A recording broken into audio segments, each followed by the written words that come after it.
দেখছস কি জিনিস নিয়ে আইছি, তুই কি এটা খাবি? তুই এই কেক পাইলি কই? কেক পাইছি হচ্ছিল কৌজি কেকস বাই তাসপি থেকে পাঠাইছে। তুই এটা খাবি কিনা সেটা বল। আমি তো এখন খামু না, তুই একটু খায় আমার জন্য রাখিস। আচ্ছা ঠিক আছে। ওই যেভাবে খাইতেছে মনে হয় না আমার লেগে রাখবো, একটা তো ব্যবস্থা করতেই হয়। কি রে সিফাত, আগামী সপ্তাহে না তোর এক্স গার্লফ্রেন্ডের বিয়ে? খাওয়া ধরছি, কেকটা খানিতে দে অন্তত। যা আর খামুই না, তুই খা কেক। যদি থাকে নসিবে কার কেক কে খায় রে।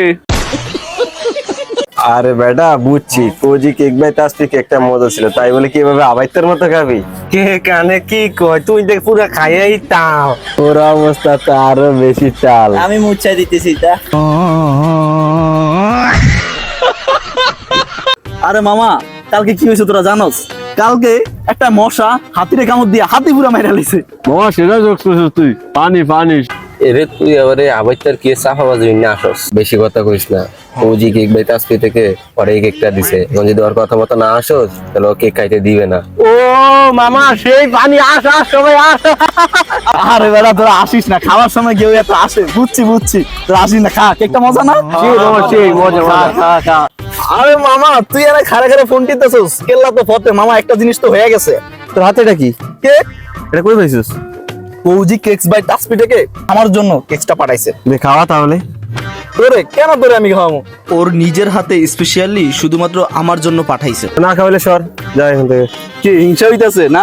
হিংসা তো তোরা করবি, কারণ কখনো কি কোনো মেয়ে তোর জন্য কেক পাঠাইছে? পাঠায় না। হিংসা কর সমস্যা নেই। মেয়েটা যে আমার জন্য কেকটা পাঠাইছে, ও এখন থেকে আমার প্রতি কতটা কেয়ারিং। বিয়ের পর তো মনে হয় আমার নিজ হাতে এক কাপ চাও বানিয়ে খাওয়া লাগবে না, সোফার উপরে বসে ঠ্যাংের উপরে ঠ্যাং তুলে টিভিতে ফুটবল খেলা দেখবো, আর ও আমার জন্য সুন্দর করে একটা কেক বানিয়ে নিয়ে এসে বলবে, ও গো তোমার জন্য তো কেকটি বানিয়ে ফেলেছি, এখন কি তুমি খাবা নাকি নিয়ে আসবো? উফ, ভাবতে অবাক লাগে। থাক। যেহেতু আমাদের লাভ স্টোরিটা শুরু হয়েছে একটা কেক দিয়ে, আমি আমার অনাগত বাচ্চাদের নামও ঠিক করে ফেলেছি। যদি ছেলে হয় তাহলে নাম রাখবো কেয়ারুল ইসলাম, আর যদি মেয়ে হয় তাহলে নাম রাখবো কেয়ারুন্নেসা। কি সুন্দর না? আমি খাওয়া লাগবো না, তোরা থাক। আমি আমার ফিউচার হবু শ্বশুরকে কিভাবে পটাবো জানোস? তার কাছে গিয়ে বলবো, অনারেবল ফাদার, আপনার মেয়ে আমাকে একটি কেক পাঠিয়েছে। কেকটা খাওয়ার পর তো আমি দিশেহারা হয়ে গিয়েছি, এখন আপনার মেয়েকে আমার সাথে বিয়ে দিয়ে বাধিত করবে। মেয়েটা যে কেকটা পাঠাইছে, কেকটা সেই টেস্টি ছিল, খায়া তো পুরো শেষ করে নিলাম। আমরা কেমন কমো, তুই আমাকে দিছিস? তুই একাই খাইছিস? থাম। আরে মায়া ওইটা কল দিছে বুঝছো, ওই যে কেকটা পাঠাইছে আর কি, বুঝছো? ওই কল দিছে। কারণ ভাবি ফোনটা ধরি, অপেক্ষা কর, লাউডি দিয়ে খারাপ।